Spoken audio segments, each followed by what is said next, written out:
भक्तों, चाहे कैसी भी परिस्थितियां क्यों ना हो, चैत्र मास की पावन चैत्र नवरात्रि के दिव्य अवसर पर यदि आप बहुत अधिक पूजा पाठ ना भी कर पाए तो भी एक छोटी सी गुप्त साधना अवश्य कर लें।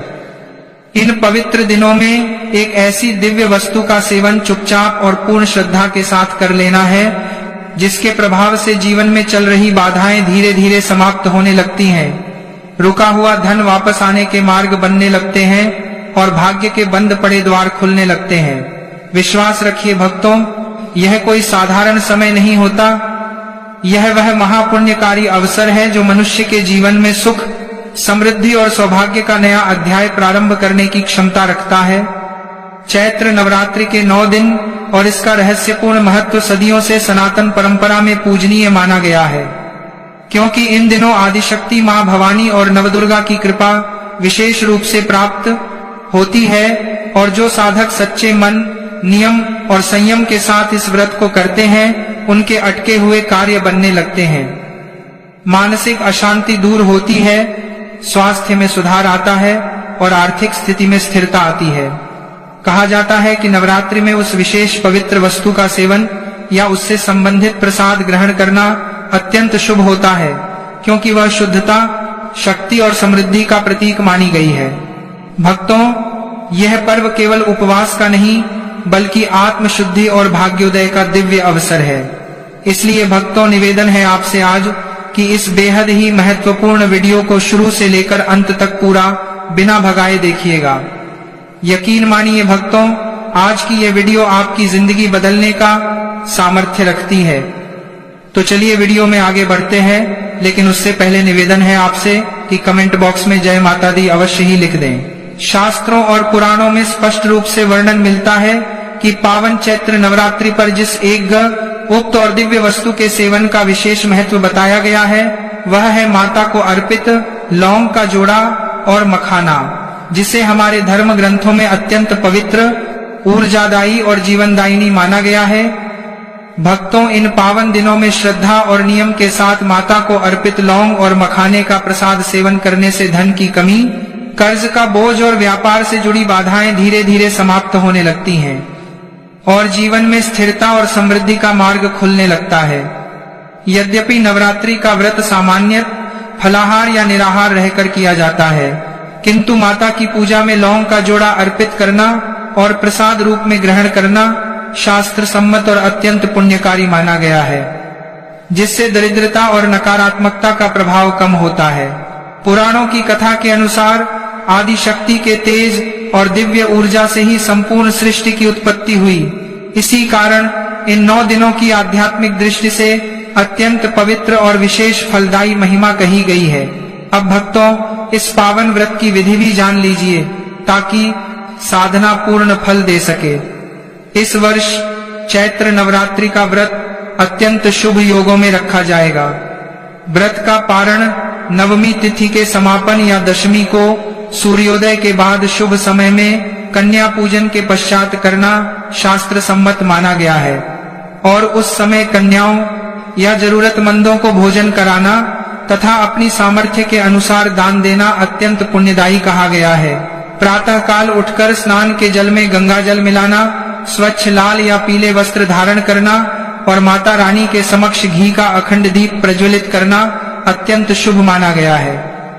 लाल पुष्प, कुमकुम, अक्षत, लौंग, बताशा और सात्विक नैवेद्य अर्पित करके श्रद्धा से पूजन करें तथा दिन भर ओम ऐं ह्रीं क्लीं चामुंडाय विच्चे या नवाण मंत्र का जप करते रहें। रात्रि में भजन, भेंट या माता का जागरण करने से इस व्रत का पुण्य कई गुना बढ़ जाता है और जीवन में आध्यात्मिक उन्नति तथा मानसिक शांति का अनुभव होता है।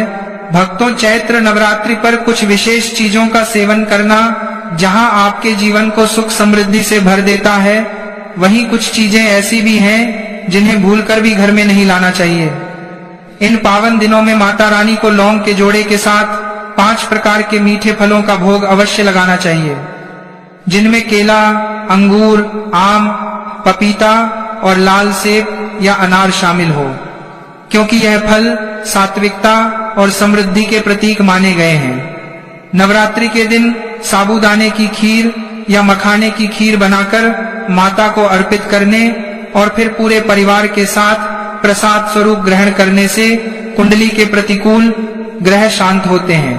लेकिन भक्तों, इस पावन पर्व पर भूलकर भी साधारण सादा नमक, लहसुन, प्याज, बैंगन या किसी भी प्रकार का तामसिक भोजन घर में नहीं बनना चाहिए, क्योंकि नवरात्रि का व्रत सात्विकता, संयम और आत्मशुद्धि का प्रतीक है। अब यह जानना अत्यंत आवश्यक है कि जो साधक फलाहार पर व्रत रखते हैं या जो सेंधा नमक का आहार लेते हैं, उनके लिए शास्त्रों के नियम क्या कहते हैं। फलाहारी व्रत करने वाले भक्तों को पूर्ण रूप से अन्न और नमक का त्याग करना होता है। उन्हें केवल ताजे फलों का रस, सेब, केला, अंगूर, पपीता जैसे सात्विक फल, दूध, दही, छाछ, घर का बना शुद्ध पनीर, सूखे मेवे और मखाने का ही सेवन करना चाहिए। फलाहार में बाजार की मिलावटी वस्तुओं का प्रयोग पूर्णतः वर्जित माना गया है।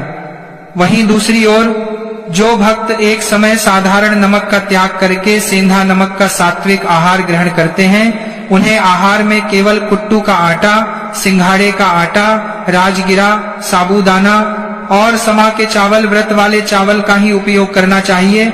सब्जियों में आप लौकी, कद्दू, अरबी, शकरकंद और आलू का सेवन कर सकते हैं, जिन्हें केवल शुद्ध घी या मूंगफली के तेल में जीरा, अदरक, हरी मिर्च और काली मिर्च का छौंक लगाकर ही बनाना चाहिए। सेंधा नमक का उपयोग करने वाले साधकों को इस बात का विशेष ध्यान रखना चाहिए कि उनके भोजन में हल्दी, धनिया पाउडर, लाल मिर्च, हींग और सरसों या तिल के तेल का प्रयोग बिल्कुल ना हो। इस व्रत में केवल फलाहार, कुट्टू या सिंघाड़े का आटा, साबूदाना, मखाना और सेंधा नमक का ही प्रयोग करना चाहिए। जिस घर में इन दिनों लहसुन, प्याज या मांस, मदिरा का सेवन होता है, वहां से माता रानी की कृपा दूर हो जाती है और नकारात्मकता का प्रभाव बढ़ने लगता है। सुहागन महिलाओं को नवरात्रि के विशेष नियमों का पालन करना चाहिए और घर की सफाई करते समय यह ध्यान रखना चाहिए कि किसी जीव को हानि ना पहुंचे, क्योंकि दया और करुणा भी शक्ति उपासना का महत्वपूर्ण अंग है। इस पावन व्रत की पूर्णता इसकी कथा सुने बिना अधूरी मानी जाती है। पौराणिक वर्णन के अनुसार त्रेता युग में जब मर्यादा पुरुषोत्तम भगवान श्री राम का लंकापति रावण से युद्ध चल रहा था, तब उन्होंने भी शक्ति प्राप्त करने के लिए चैत्र नवरात्रि में मां भगवती की घोर तपस्या की थी। उन्होंने 9 दिनों तक कठोर उपवास रखकर शक्ति की आराधना की और 108 नील कमलों से माता का पूजन आरंभ किया। रावण जैसे मायावी और शक्तिशाली शत्रु पर विजय पाने के लिए जब एक कमल कम पड़ गया, तो उन्होंने अपना नेत्र ही अर्पित करने का संकल्प लिया। उनकी इस अटूट भक्ति और समर्पण को देखकर साक्षात मां जगदम्बा प्रकट हुई और उन्हें विजय का आशीर्वाद दिया। इस महान साधना से यह सिद्ध होता है कि यह व्रत कभी निष्फल नहीं जाता और सच्ची श्रद्धा से किया गया साधन जीवन को धन, वैभव और ईश्वरीय संरक्षण प्रदान करता है। भक्तों, नवरात्रि के दिनों में गौ माता की सेवा का भी विशेष महत्व बताया गया है। घर में बनी पहली ताजी रोटी, फलाहारी या सात्विक पर थोड़ा सा गुड़ रखकर गौ माता को खिलाना अत्यंत पुण्यकारी माना गया है। आपसे निवेदन है कि आने वाली इस महाचैत्र नवरात्रि का व्रत नियम, संयम और निर्मल भाव से करें। मन में किसी के प्रति ईर्ष्या या द्वेष ना रखें। प्रातः ब्रह्म मुहूर्त में उठकर स्नान करके स्वच्छ लाल या पीले वस्त्र धारण करें, मंदिर या पूजा स्थान को शुद्ध करें और वहां माता रानी की मूर्ति या चित्र स्थापित करें। घी का दीपक जलाएं, एक स्वच्छ पात्र में पंचामृत तैयार करें। गाय का दूध, दही, शुद्ध घी, शहद और मिश्री। माता रानी का अभिषेक करते समय नवारण मंत्र का जप करना अत्यंत शुभ माना जाता है। इसके बाद माता को लाल चुनरी, कुमकुम और नैवेद्य अर्पित करें। जो पंचामृत माता के श्री चरणों से होकर बहता है, वही पवित्र चरणामृत बन जाता है। शास्त्रों में कहा गया है कि यह चरणामृत अमृत के समान पवित्र होता है। इसे ग्रहण करने से शरीर और मन दोनों शुद्ध होते हैं। अकाल मृत्यु का भय नहीं सताता और आयु, आरोग्य तथा सौभाग्य की वृद्धि होती है। प्रिय भक्तों, नवरात्रि में मां शक्ति की आराधना के साथ मधु अर्थात शहद का विशेष महत्व माना जाता है। शास्त्रों के अनुसार मधु केवल एक भोजन नहीं बल्कि ऊर्जा, अमृत और दिव्य आनंद का प्रतीक है। देवी की महिमा का वर्णन करने वाले ग्रंथ दुर्गा सप्तशती में वर्णित कथा के अनुसार जब मां दुर्गा और महिषासुर के बीच भीषण युद्ध चल रहा था, तब देवी ने युद्ध के मध्य मधु का पान किया और प्रचंड हंसी के साथ असुरों को ललकारा। इस प्रसंग का प्रसिद्ध श्लोक है, गर्ज गर्ज क्षणम मूढ़ मधु यावत पिबाम्यहम मया त्वयि हते त्रैव गर्जिष्यन्त्याशु देवता। अर्थात देवी ने कहा कि हे मूर्ख महिषासुर, थोड़ी देर गर्जना कर ले जब तक मैं यह मधु पी रही हूँ, क्योंकि तेरे मारे जाने के बाद देवता ही विजय की गर्जना करेंगे। इस श्लोक में मधु शक्ति, उत्साह और विजय का प्रतीक माना गया है। इसी कारण कई परंपराओं में नवरात्रि के दौरान भक्त भी थोड़ी मात्रा में शहद ग्रहण करते हैं ताकि शरीर में ऊर्जा, मन में उत्साह और जीवन में मधुरता बनी रहे। धार्मिक मान्यता के अनुसार नवरात्रि में सुबह स्नान के बाद माता का स्मरण करके 1 चम्मच शुद्ध शहद सीधे ग्रहण किया जा सकता है या गुनगुने जल या पंचामृत में मिलाकर भी लिया जाता है, क्योंकि पंचामृत में दूध, दही, घी, शक्कर और शहद मिलाकर देवी मां को अर्पित किया जाता है और वही प्रसाद रूप में लिया जाता है। इस प्रकार शहद का सेवन केवल स्वास्थ्य के लिए ही नहीं बल्कि आध्यात्मिक रूप से भी देवी की कृपा, ऊर्जा और सकारात्मकता प्राप्त करने का प्रतीक माना जाता है। इसलिए आप संपूर्ण परिवार समेत इस नवरात्रि मधु का सेवन अवश्य करें। भक्तों, इन सभी पवित्र चीजों के साथ साथ चैत्र नवरात्रि के 9 दिनों में माता रानी के 9 अलग अलग स्वरूपों को उनका प्रिय भोग लगाना अत्यंत कल्याणकारी और शीघ्र फलदायी माना गया है। लेकिन यहाँ एक अत्यंत गुप्त और विशेष नियम है जिसे आपको कभी नहीं भूलना है। शास्त्रों के अनुसार आप माता को चाहे जो भी सात्विक भोग अर्पित करें, लेकिन हर दिन भोग लगाने के तुरंत बाद माता रानी को पूर्ण श्रद्धा के साथ एक मीठा पान अवश्य खिलाना है। जी हाँ भक्तों, बिना पान अर्पण किए माता का भोग पूर्ण नहीं माना जाता। पान माता को अत्यंत प्रिय है और इसे अर्पित करने से ही आपकी पूजा और साधना में पूर्णता आती है और देवी भगवती प्रसन्न होती हैं। चलिए अब विस्तार से जानते हैं कि चैत्र नवरात्रि के 9 दिनों में नवदुर्गा के किन स्वरूपों को कौन सा विशेष भोग लगाएं। पहला दिन मां शैलपुत्री। नवरात्रि के प्रथम दिन माता शैलपुत्री की आराधना होती है। इस दिन माता को शुद्ध गाय के देसी घी का भोग लगाना चाहिए। यह भोग लगाने से आरोग्य की प्राप्ति होती है और शरीर से हर प्रकार के रोग और व्याधियां दूर होती हैं। घी अर्पित करने के तुरंत बाद माता को एक पान अवश्य अर्पित करें। दूसरा दिन मां ब्रह्मचारिणी। दूसरे दिन मां ब्रह्मचारिणी की पूजा होती है। इस दिन माता को शक्कर, सफेद मिठाई या मिश्री का भोग लगाएं। इससे व्यक्ति को लंबी आयु का वरदान मिलता है, अकाल मृत्यु का भय दूर होता है और जीवन में मधुरता आती है। भोग के पश्चात श्रद्धा पूर्वक माता को पान का बीड़ा जरूर खिलाएं। तीसरा दिन मां चंद्रघंटा। तीसरे दिन मां चंद्रघंटा को दूध या दूध से बनी सामग्री जैसे सात्विक खीर या पेड़े का भोग लगाना अत्यंत शुभ माना जाता है। इससे मानसिक शांति मिलती है, मन का सारा डर निकल जाता है और जीवन के सभी दुख नष्ट हो जाते हैं। भोग अर्पित करने के बाद माता को प्रेम से पान खिलाना बिल्कुल ना भूलें। चौथा दिन मां कुष्मांडा।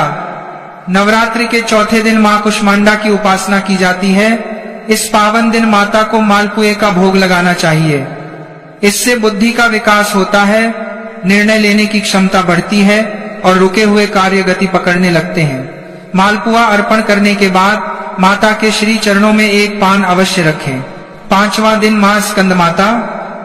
पांचवें दिन मां स्कंदमाता को केले का भोग विशेष रूप से लगाया जाता है। मान्यता है कि केले का भोग लगाने से परिवार में सुख शांति आती है, शारीरिक कष्ट दूर होते हैं और जो लोग संतान सुख से वंचित हैं उनकी गोद भर जाती है। भोग के तुरंत बाद माता को पान खिलाना अनिवार्य है। छठा दिन मां कात्यायनी। छठे दिन मां कात्यायनी की पूजा होती है। इस दिन माता को शुद्ध शहद का भोग लगाना चाहिए। शहद का भोग लगाने से व्यक्ति के आकर्षण प्रभाव में वृद्धि होती है, समाज में मान सम्मान मिलता है और विवाह में आ रही बाधाएं दूर होती हैं। माता को शहद अर्पित करने के 7वां दिन मां कालरात्रि। 7वें दिन माँ कालरात्रि की आराधना होती है। इस दिन माता को गुड़ का भोग लगाना सबसे उत्तम माना गया है। गुड़ का भोग लगाने से आकस्मिक संकटों से रक्षा होती है, अकारण भय समाप्त होता है और गुप्त शत्रुओं का नाश होता है। इसके उपरांत माता को पान अर्पित करके अपनी प्रार्थना कहें। 8वां दिन माँ महागौरी। 8वें दिन महाअष्टमी को माँ महागौरी को नारियल का भोग लगाना चाहिए। इससे जीवन में स्थिरता आती है, संतान सुख की प्राप्ति होती है और मन की हर अधूरी मनोकामना पूरी हो जाती है। नारियल अर्पित करने के बाद माता रानी को मीठा पान अवश्य खिलाएं। 9वां दिन माँ सिद्धिदात्री। नवरात्रि के अंतिम और 9वें दिन माँ सिद्धिदात्री की पूजा होती है। इस दिन माता को हलवा, पूरी, काले चने और तिल का भोग लगाया जाता है। इससे जीवन में हर प्रकार की रिद्धि सिद्धि और अपार सफलता प्राप्त होती है। अपनी 9 दिन की पूजा और उपवास को पूर्णता देने के लिए अंत में माता को पान खिलाएं और क्षमा प्रार्थना करें। भक्तों, जब आप इन 9 दिनों में पूर्ण नियम, संयम और भक्ति भाव से यह विशेष भोग लगाते हैं और हर भोग के बाद नियम से माता रानी को पान खिलाते हैं, तो माँ जगदम्बा अत्यंत प्रसन्न होती हैं। उनकी कृपा से आपके जीवन के सभी कष्ट, दरिद्रता और दुर्भाग्य सदा के लिए मिट जाते हैं और घर में इस वर्ष की चैत्र नवरात्रि 2026 अपने साथ अत्यंत दुर्लभ और श्रेष्ठ योग लेकर आई है। यह दिन केवल व्रत या पूजा का ही नहीं बल्कि संयम, नियम और सही आचरण का भी दिन है। यदि इस पावन अवसर पर व्यक्ति लापरवाही करता है तो माँ भवानी की कृपा उससे दूर हो सकती है और जीवन भर कष्टों का सामना करना पड़ सकता है। भक्तों, सबसे पहले यह जान लेना अत्यंत आवश्यक है कि शास्त्रों के अनुसार वे कौन सी 7 प्रकार की महिलाएं हैं जिन्हें गलती से भी चैत्र नवरात्रि का व्रत नहीं रखना चाहिए। सबसे पहली श्रेणी में वे महिलाएं आती हैं जिनका आचरण पवित्र नहीं है, क्योंकि धार्मिक मान्यता है कि व्रत पवित्र आचरण और निर्मल मन से ही फल देता है। यदि कोई महिला छल कपट, अनैतिक संबंध या चरित्रहीन आचरण करती है और केवल दिखावे के लिए व्रत करती है, तो ऐसी महिलाएं गलती से भी यह व्रत ना करें, क्योंकि यह घोर पाप का कारण बन जाता है। दूसरी वह महिलाएं हैं जो निरंतर अपने पति से झगड़ा करती हैं और कटु वाणी का प्रयोग करती हैं। धर्मशास्त्र में गृहस्थ जीवन को सबसे बड़ा तप बताया गया है और जो महिला पति का अपमान करके माता से सुख समृद्धि की याचना करती है, उसका व्रत पूरी तरह फलहीन हो जाता है। इसीलिए ऐसी महिलाएं भी गलती से भी यह व्रत ना करें। तीसरी श्रेणी में वे विधवा महिलाएं आती हैं जो धर्म विरुद्ध आचरण करती हैं, झूठ बोलती हैं या अपवित्र संगति में रहती हैं। नवरात्रि का व्रत ब्रह्मचर्य और पवित्रता मांगता है, इसलिए पाप कर्म करने वाली महिलाएं गलती से भी यह व्रत ना रखें। चौथी वह महिलाएं हैं जो गंदे विचार और अपवित्र मन रखती हैं।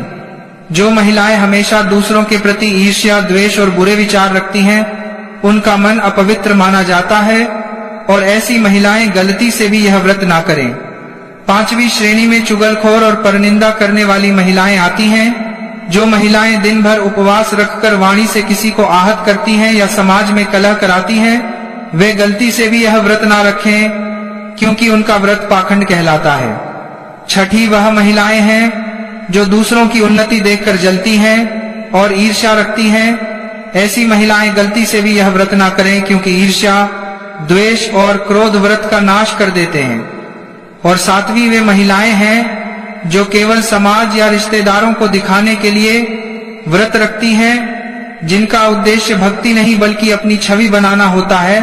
वे भी गलती से भी यह व्रत ना रखें। इसके अतिरिक्त क्रोधी और कटु वाणी बोलने वाली महिलाओं को भी गलती से यह व्रत नहीं रखना चाहिए, क्योंकि माता रानी करुणा और शांति की देवी हैं। भक्तों, अब एक बहुत ही गंभीर और सूक्ष्म विषय पर ध्यान देना जरूरी है, क्योंकि चैत्र नवरात्रि 2026 के दिन केवल व्रत रखना ही पर्याप्त नहीं होता, बल्कि इस दौरान कुछ विशेष गलतियां करने से बचना चाहिए। चैत्र नवरात्रि के पावन दिनों में भूलकर भी बाल नहीं कटवाने चाहिए, ना ही दाढ़ी मूछ बनवानी चाहिए और ना ही नाखून काटने चाहिए। शास्त्रों में कहा गया है कि ऐसा करने से व्रत का फल नष्ट हो जाता है और जीवन में दरिद्रता आती है। इसके साथ ही इन 9 दिनों में काले रंग के कपड़े पहनकर माता की पूजा करना सबसे बड़ी गलती मानी जाती है। काला रंग नकारात्मकता का प्रतीक है, इसलिए माता की चौकी के सामने हमेशा लाल, पीले या सात्विक रंग के वस्त्र ही धारण करने चाहिए। कलश स्थापना या अखंड ज्योत जलाने के बाद घर को सूना छोड़ना या ताला लगाकर बाहर जाना घोर पाप माना जाता है। दिन के समय सोना भी वर्जित है। इसके अलावा शास्त्रों में यह भी स्पष्ट रूप से बताया गया है कि पूजा करते समय चमड़े से बनी किसी भी वस्तु जैसे बेल्ट, पर्स या जूते, चप्पल का उपयोग भूलकर भी नहीं करना चाहिए। चमड़े को अशुद्ध माना गया है और इसे पहनकर माता की आराधना करने से पूजा तुरंत खंडित हो जाती है। व्रत के दौरान शारीरिक और मानसिक दोनों रूपों से पूर्ण ब्रह्मचर्य का पालन करना अनिवार्य है। खान पान की बात करें तो आध्यात्मिक दृष्टि से बैंगन को तामसिक प्रवृत्ति की सब्जी माना गया है, जिसे घर में लाना तक वर्जित है। मूली का सेवन, प्याज, लहसुन और मसूर की दाल बनाना या खाना भी अत्यंत अशोक के पेड़ के 5 पत्तों से उस पवित्र जल का पूरे घर में, हर एक कमरे में, हर एक कोने में अच्छे से छिड़काव करें। शाम के समय सूर्यास्त के बाद घर में गाय के गोबर के कंडे जलाकर उस पर थोड़ा सा गुग्गल, लोबान और कपूर रखकर उसका धुआंधनी पूरे घर में जरूर करें। दोस्तों, गुग्गल और लोबान का धुआं इतना शक्तिशाली होता है कि इससे घर के किसी भी कोने में छिपी हुई भयंकर से भयंकर नकारात्मक शक्ति चीखती चिल्लाती हुई आपके घर से हमेशा के लिए बाहर भाग जाएगी। आपका घर मंदिर के समान शुद्ध हो जाएगा। आइए अब बढ़ते हैं सबसे भयंकर और आखिरी 2 चीजों की तरफ। छठी चीज, जंग लगा हुआ कबाड़ का लोहा और बंद पड़े पुराने ताले। अभी के अभी उठिए और आप अपने घर की छत पर या सीढ़ियों के नीचे या स्टोर रूम में झांक कर देखिए, क्या वहां कोई पुरानी जंग खाई हुई साइकिल का पहिया जंग लगे हुए, लोहे के पाइप टूटे हुए, कूलर की बॉडी पुराने खराब ताले या ऐसी चाबियों का गुच्छा पड़ा है जिनका कोई ताला ही नहीं है। दोस्तों, वास्तु शास्त्र और ज्योतिष के अनुसार जंग लगा हुआ लोहा शनिदेव को सबसे ज्यादा खराब करता है। ये साक्षात शनि का प्रकोप आपके घर लाता है और वो बंद ताले सीधे तौर पर आपकी किस्मत के दरवाजों पर भारी भरकम ताला लगा देते हैं। आप चाहे दिन रात एक करके कितनी भी मेहनत कर ले, अगर घर में जंग लगा लोहा या बंद ताले पड़े हैं तो आपको कभी जीवन में सफलता नहीं मिलेगी। आपकी तरक्की पर ऐसा भयंकर ताला लगेगा जिसकी कोई चाबी आज तक नहीं बनी। वो कबाड़ आपको रातों रात कंगाल कर देगा। उसे तुरंत आज ही कबाड़ी वाले को बेच दें या घर से कोसों दूर फेंक दें। 7वीं और सबसे खतरनाक चीज, बिस्तरों के बॉक्स या सोफे के नीचे ठूसा हुआ सालों पुराना कबाड़। आजकल के घरों में जगह कम होती है तो अक्सर लोग अपने पलंग के अंदर वाले बॉक्स में या सोफे के ठीक नीचे ऐसे पुराने कपड़े जो उन्हें आते नहीं, पुराने जूते जो वो पहनते नहीं, पुराने अखबार, पुराने बर्तन या वो चीजें ठूस ठूस कर भर देते हैं जो वो सोचते हैं कि कभी ना कभी किसी दिन बाद में काम आएंगी। दोस्तों, एक कड़वी सच्चाई सुन लीजिए, वो चीजें कभी काम नहीं आती, वो बस वहां पड़ी पड़ी सालों तक सड़ती हैं। अब सोचिए, नीचे भयंकर कबाड़ भरा है और ऊपर आप सो रहे हैं।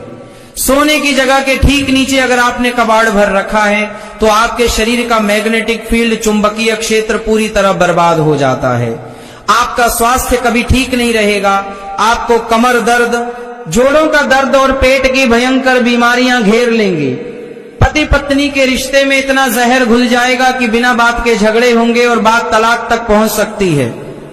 ऐसी घुटन भरी जगह पर 100% नकारात्मक शक्तियां प्रेत और राहु वास करते हैं।